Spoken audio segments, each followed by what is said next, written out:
tejido nervioso. Ya hemos hablado del tejido epitelial, del tejido muscular, del tejido conjuntivo. Y este último tejido pues también está conformada por células que llegarían a ser las neuronas, ¿no? Todos los seres vivos necesitan establecer las relaciones con el medio que los rodea, inclusive con su medio interno, con la finalidad de poder realizar las funciones, ¿no? Y de esta forma permitir el desarrollo de sus procesos vitales. Entonces, la importancia de este tejido es que nosotros podemos recibir información del medio externo, ¿no es cierto?, de afuera, y el cuerpo, en este caso el sistema nervioso, lo procesa y es más, puede responder a un estímulo, ¿no es cierto? Es muy importante este tejido nervioso. Muy bien, entonces ya dijimos que este tejido está constituido por células, que en este caso llega a ser neurona la principal, y también hay presencia de células de la neuroglía o células gliales, que algunas están localizadas en el sistema nervioso central, quiero decir acá en el cerebro. Ahí tenemos a los astrocitos, oligodendrocitos, microglía, las células ependimales, ¿cierto? Y también existe en el cuerpo. Recuerden que el sistema nervioso está en todo el cuerpo, ¿no? Tenemos el sistema nervioso periférico, que está en el cuerpo, y el sistema nervioso central está en el cerebro, en la médula espinal. Cuando dice neuroglía periférica, quiere decir que está en el cuerpo, como el caso de las células de Schwann, las células satélite, ¿ya? Muy bien, empezaremos hablando de la neurona. ¿Cuáles son algunas características morfológicas que presenta? Generalmente el cuerpo de la neurona es estrellada, aunque algunas se presentan de formas redondeadas o esféricas. Incluso algunos con sus componentes que presenta pues tienen una característica algo piramidal, ¿ya?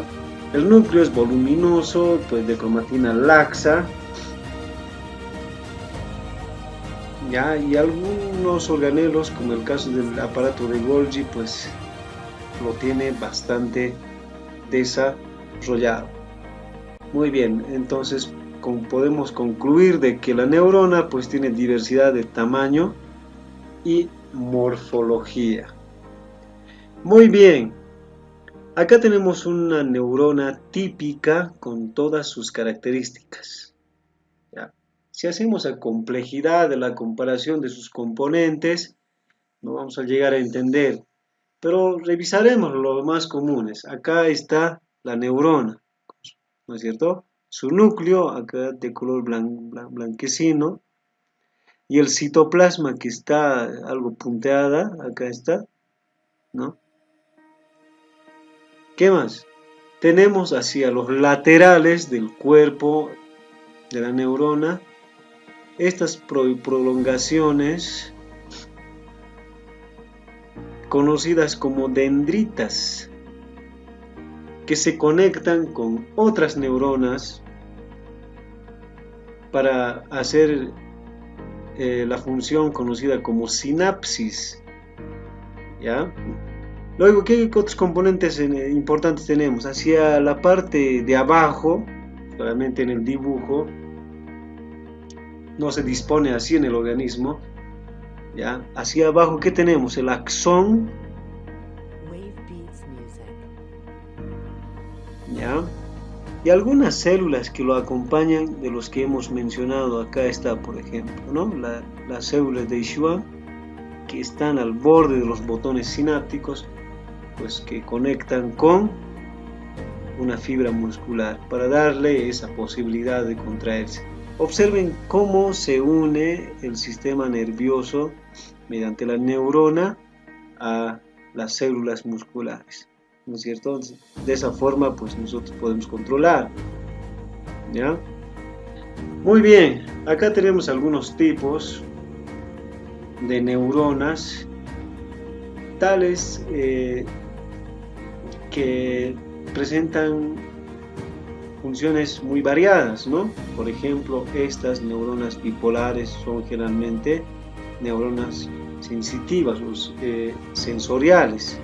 También acá pseudounipolar son neuronas sensoriales. Algunas, como el caso de la neurona multipolar, que tiene varios polos, de ahí su nombre, se constituyen como neuronas motoras.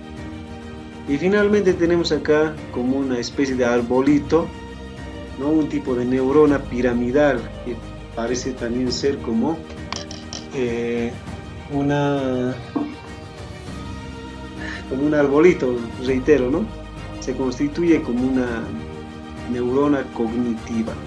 Muy bien, entre las neuroglías, ya dijimos que se localizan en el sistema nervioso central, para que no se compliquen en el cerebro.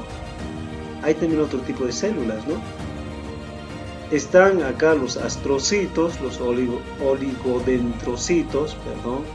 Tenemos la microglía y las células ependimales, que cumplen funciones variadas para dar el ambiente a la neurona, etc. Observen que contribuye con la formación de la mielina en el sistema nervioso central. ¿Ya? Tiene esa capacidad de formar la mielina para la superficie del axón que hace instantes habíamos mencionado.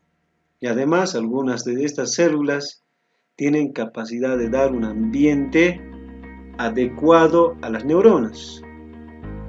¿Ya? Algunas de estas células, pues, observen que permite una recaptación de neurotransmisor. Algunas incluso tienen esa capacidad de actuar casi como neuronas, pero no lo va a superar, de hecho. Y finalmente, incluso, pues, algunas de las células que existen en el cerebro, pues, también cumplen la función defensiva, ¿no? En el caso de entrar sustancias extrañas o la muerte de las neuronas, pues, en el caso extremo de haber una bacteria o algo, por ejemplo, si vale el ejemplo, pues estas células pues lo van a fagocitar, ¿no? Entonces, eso sería respecto a las neuronas que existen en el sistema nervioso central. Y en la periferia existen los conocidos nervios, ¿no es cierto? Ahí están las células de Schwann y las células de satélite, que dan la formación de la mielina. Bien, eso sería respecto al tejido nervioso, cortito, para que no esté tan complicado. Es un tema bastante complejo, pero lo hemos resumido de la forma que todas puedan entender. Doctor, si tenemos algún complemento. Sí, como decir, de manera complementaria, si vuelves un cachito a la imagen de la neurona, en tu presentación un poco más atrás, hay. Ya, primero decirles que este tejido es muy particular, se origina en el endodermo, o sea, la capa más interna del embrión, y tiene, como les decía, ciertas particularidades muy propias. Primero que no tiene capacidad de renovación, como era el tejido epitelial, por ejemplo. Entonces no es lo mismo perder miles de células epiteliales que miles de neuronas. Ya en un accidente, digamos, con traumatismo encefalocraneano, un individuo puede perder muchas neuronas y estas no se recuperan más. Entonces tengan presente esa particularidad. Segundo, la estructura que les ha presentado acá Franz está bien, pero le faltan algunos detalles. Por ejemplo, las ramificaciones cortas llamadas dendritas, creo que están ahí, sí, o el número 5, que son varias, ¿no? Debería estar en plural. Estas dendritas, y lo mismo hacia abajo, lo que es el telodendrón, al final del cilindro eje. No sé si está señalizado el telodendrón. En la parte baja hay todas esas ramificaciones, tanto del telodendrón como de las dendritas, terminan en un engrosamiento que no está dibujado, que se conoce como botón sináptico. Esto es bien importante. Es a través de esos botones sinápticos que las células nerviosas hacen contacto con otras células nerviosas, formando lo que se llama una sinapsis neuroneuronal, o, en su caso, un contacto con una fibra muscular, formando lo que se llama una sinapsis neuromuscular. Esto último pasa en particular con las células nerviosas encargadas de transmitir impulsos motores, ¿de acuerdo? Ahora, decimos siempre transmitir impulsos un poco así superficialmente, pero en esencia la transmisión de impulsos nerviosos es muy similar a lo que ocurre en un sistema eléctrico, muchachos. La transmisión de impulsos se basa precisamente en un intercambio iónico de iones sodio y potasio fundamentalmente. ¿Y qué son los iones? Son moléculas cargadas de electricidad. Entonces, tengan presente eso, la transmisión de impulsos nerviosos es un proceso muy similar a la transmisión de impulsos eléctricos. Pero algo más, hay neuronas, no todas, hay grupos de neuronas que se agrupan a nivel del cerebro y tienen capacidad de producir secreciones, lo que se ha venido a llamar neurosecreciones. Algunos ejemplos de neurosecreciones, por ejemplo, son las hormonas que producen el largado de la leche.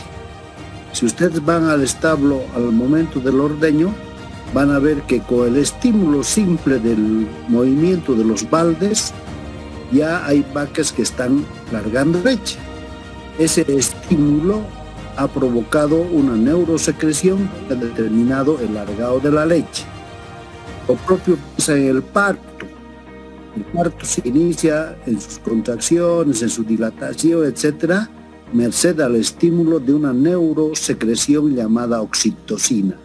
Entonces tengan presente, muchachos, que al margen de la potencialidad que tiene el tejido nervioso de transmitir impulsos sensitivos, motores, hay también grupos, no todas, grupos de células nerviosas encargadas de producir neurosecreciones muy importantes para ciertos fenómenos vitales.